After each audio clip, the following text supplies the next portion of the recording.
He's an incredible athlete. He's a superstar. Back then, I was like, I offered you a lot of money.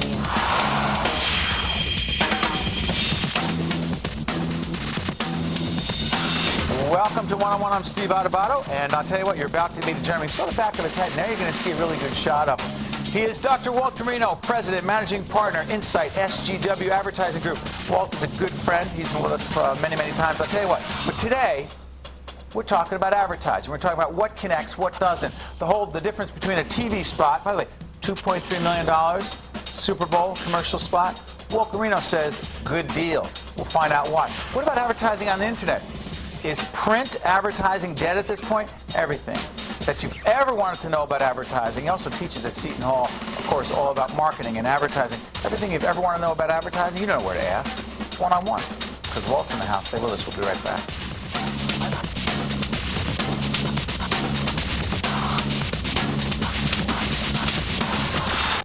You are looking at Dr. Walt Guarino, who is the President, Managing Partner of Insight SGW Advertising, who also teaches at Seton Hall University. The course is? The course is actually two different courses. One is strategic marketing research, which has really become a new phenomenon with the internet. And then the other one is really a strategic brand positioning course where we build brands, repair brands, and a lot of people don't understand that a brand is something of its own persona, so we take it apart and build it up again. Full disclosure, because that's what we're all about. Walt is not just an expert in advertising and marketing and also a professor at Seton Hall, but he is a member of the board of the Caucus Educational Corporation, which is our parent, not-for-profit parent company. I just want to fully disclose that. By the way, not full disclosure in all advertising, huh? No. Well, let's talk about this.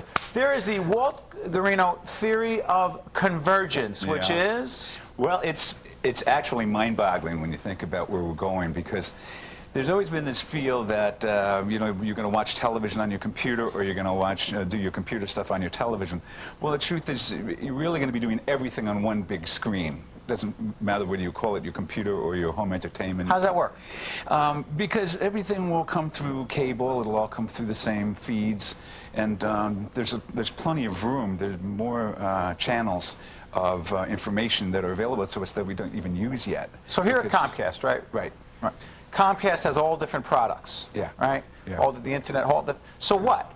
You're doing Comcast, you turn on the TV, you have Comcast cable. Right. I don't want to make this turn into a commercial for Comcast, but you also have the other Comcast products. So what does it mean? Well, it's not necessarily all the Comcast products. What it is that you have these with fiber optics and HDTV. There's just more information that can now be fed through the system. So, and even 10, 15 years ago? Oh, yeah. This is, we have options to watch 10 or 15 times as much through the same system. So I'm watching a football game. Right. Go ahead, play it out. Click on your favorite player or somebody that you say, where did that guy go to college? You know, like sports trivia kind of stuff. You click on that guy's number, a little PIP, we call PIP, picture in a picture. Screen will come on, and maybe the lower left quadrant or even smaller. You can make it as size you want to. In fact, you can even go up to your screen like an iPhone and move it up and down with your hand and make it bigger or turn it around. Your TV? Yeah, your big screen. We may not even call it a TV anymore. Wait a minute, how far away are we talking here, Walt? We're not far away. We're maybe 6, 7 years. From what you just described? Yeah. And it may be 3D, too. 3D? Yeah. Well, HD isn't good enough? No. I just figured out HD. I'm already behind. Remember that little blinking light on your VCR? Oh, don't go back. 12 o'clock, 12 o'clock. I got to ask you, well, whatever hooked you into this whole advertising world in the first place? Well, it's an interesting question, because I got a taste of the legal field, and all of a sudden I met somebody that did something the night before and kind of intrigued me, and here I was just plodding along, and I said, what do you do? And the guy said, well, last night, he said, we named a car. They named the Plymouth Barracuda. And I said, you named a car? And from that moment on, I said, this is exciting to me. And the more that I talked to him, he worked for NWA in Philadelphia at the time, I said, wow, what else do you do? And everything else that they did from a creative standpoint and marketing and just really finding out what people think and then the legal aspects of that and what you can say and how you can say it. Just every single thing about the business intrigued me. You were hooked. Hooked. I got to ask you some questions about TiVo, DVR. There are times that my wife and I will TiVo a certain show. Nip Tuck, one of my favorites. Good show. Yes. Not that I've had tremendous amount of work done, but you know. So we're watching it, and one of the things we like is being able to watch a 1-hour program in 43 minutes, and we go through the commercials. What the heck is that doing to your field? Well, it's just another threat to this business. Threat. Lots of threats. Yeah, we're always being bombarded with different kinds of threats. Of course, the biggest ones are yet to happen. But you know, it's sort of, I have a feeling that a lot of people really do, even when they DVR a program, they don't necessarily rush through the commercials. In fact, if they put it on a little faster speed and they move along, if they see something, they'll just stop and rewind and see the spot. It's something that intrigues them anyway.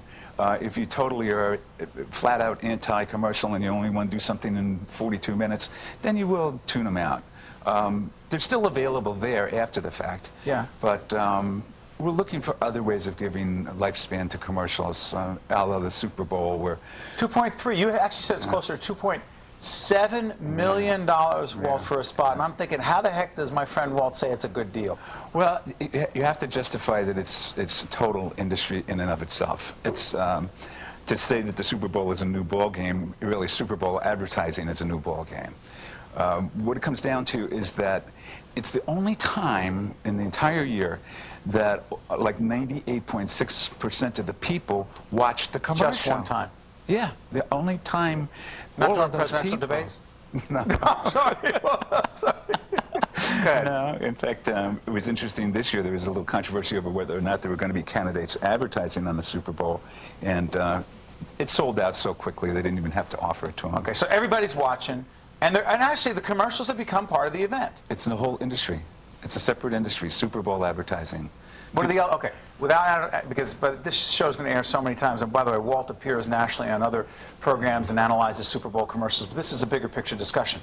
Whether it's a Super Bowl spot or whatever spot, the elements of an absolutely great television ad are. You've got to recall the brand. What? As long as you can recall the brand in a favorable way, whatever you do in that spot to create a positive recall of the brand, that's your goal. It's not even advertising recall anymore, it's brand recall. That's, if your ads, you know, What's like... the difference? Well, a lot of times I'll tell you, people will say, I really like that commercial with the dog and how the Dalmatians, and if they don't know Anheuser-Busch or Bud, you know, they just talk about the ones they liked. And that's what happened in the thing with the little spot, where the spot was talking, the Tide on the Run, or on the Go, whatever that is. That's what happened in a lot of those spots where people just don't remember who the advertiser was. But it was an interesting ad, but I don't remember what it was for. That's not good. That's ad recall as opposed to brand recall. Okay, let's stay on this because, by the way, we have a spot. We have a spot that Walt's. This is for St. Peter's University Hospital in New Brunswick. Okay, just want to. By the way, not one of our sponsors. I want to be clear. And this is for purposes of analyzing. This is a spot for St. Peter's University Hospital. Let's go with the spot. We'll talk about it.